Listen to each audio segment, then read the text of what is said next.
সৰভোগ 24 চেনেলে আজি পঞ্চম বৰ্ষ অতিক্ৰম কৰিছে। আজিৰ পৰা ষষ্ঠ বৰ্ষত ভৰি দিবহি। গতিকে তেওঁলোকে আমাৰ বৰনগৰ অঞ্চলৰ যিবিলাক বা বাতৰি সকলোখিনি প্ৰচাৰ কৰি ৰাইজৰ সহযোগ লাভ কৰিছে।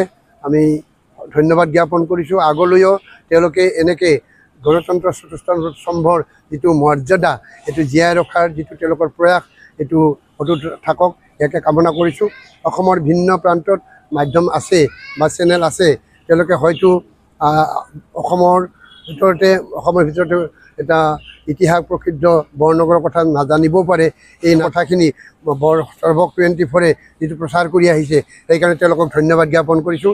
আৰু তেওঁলোকৰ দীৰ্ঘজীৱী হওক, তেওঁলোকৰ চেনেলটো আগলৈও এনেকৈ বা বাতৰি প্ৰচাৰ কৰি ৰাইজৰ সমাদৰ লাভ কৰক, ইয়াকে আশা কৰিছোঁ। শুভাশা, ধন্যবাদ।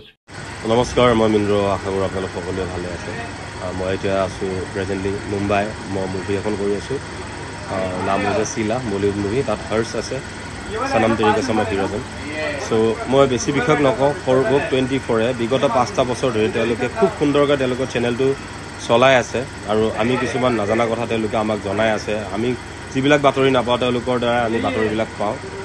চ' সেইটো বাবে মই তেওঁলোকৰ আজি 5টা বছৰ সম্পূৰ্ণ কৰাৰ বাবে মোৰ তৰফৰ পৰা অলেখ অভিনন্দন জ্ঞাপন কৰিছোঁ আৰু আশা কৰোঁ তেওঁলোকে আগন্তুক দিনকো আমাক এনেদৰে জাগ্ৰত কৰিব, আমি নাজানা কথাবোৰ সম্প্ৰচাৰিত কৰিব আৰু তেওঁলোকক একদম শেষত মই অশেষ অভিনন্দন জ্ঞাপন কৰিছোঁ। ধন্যবাদ।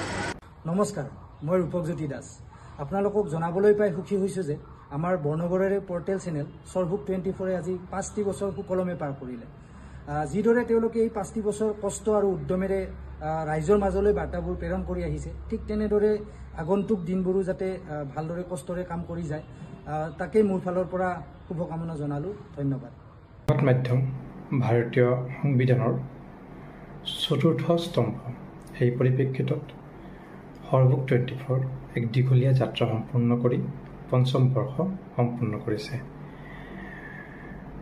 এই চেনেলটোত মোৰ কেইবাটাও সংবাদ তেওঁলোকে আন্তৰিকতাৰে প্ৰচাৰ কৰি আহিছে, যাৰ বাবে মই তেওঁলোকৰ ওচৰত চিৰকৃতজ্ঞ। মই চেনেলটোৰ বন্ধু মিন্ময় লগতে সৰভোগ 24 সকলোকে ধন্যবাদ আৰু পঞ্চম বৰ্ষ সম্পূৰ্ণ হোৱাত তেওঁলোকক অভিনন্দন আৰু শুভেচ্ছা জ্ঞাপন কৰিছোঁ।